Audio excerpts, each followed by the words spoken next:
Maheiroising na mahai-masing tamba khakta natana sports, cultural amadi literary gi oiba thauramsing Maheiroising na pangthokpiba haiba asi Maheiroising da lotuna leiriba makhoigi Heithoi Singthoibasing adubu Singthoktuna mayamda Pukthoknabagi matang fambak ama piribani haina Dhanamanjuri University gi Associate Professor Dr. AK.Bojen Pangthoktuna leptana chatharakpa academic extracurricular activities ki sarukama oina Thobal Okram wang matabada leiba New Era Higher Secondary School gi chayolama chupna chathagadaba nipan Suba New Era Week English Kud mga hawdokpagi thauramda athoiba mitunglen oina sarukyakiba Professor Dr. AK.Bojen haikibada Maheiroisingbu classroom manungda mahai-masing takpi tambiba khakta natana asumna mapanda puthoktuna makhoida afa apun leibadawna tawbasing adu kokhanmada natana makhoigi Heithoi Singthoibasing Pukthoknabagi Tanja ama piba asi New Era School gi oza sing amadi atai staff singbu thagatpa amadi pukning thaugatningaini haiki ngasidagi hawraga chayolama chupna Maheiroising na tongan-tonganba sports cultural activities singamadi literary gi lamda tanagadariba asida aikhoigi thainadagi leijaraklaba indigenous masana sing mangkhidana ba yokhatpa oina mukna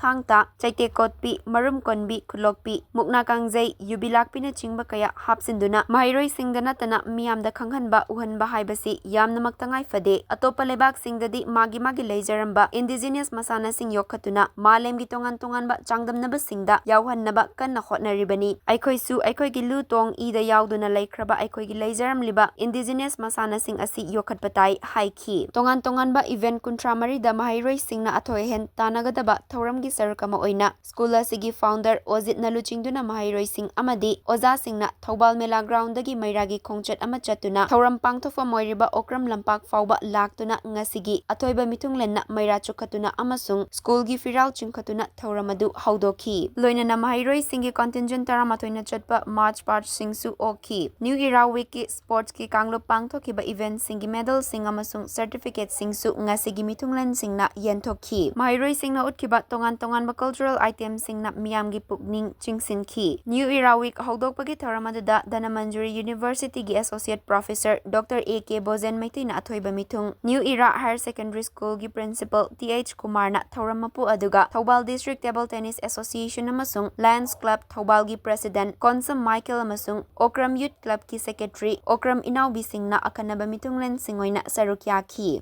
Maroi ba nunggi oiba wakalondi hairiba week asida tongan ba sports ki this event sing aduga art and culture ki literary ki pot kaya thambiduna school asida leiriba satra sing da leiriba hidden talent sing si madubu uthongnaba ki yamna khodong chaba platform ama school ki managing committee na week ama chathadana school asida tamliba angang sing sida yamna talent leiba angang sing karai da yaurige han tawbagi identify tawbagi adugumba yamna khodong chaba ama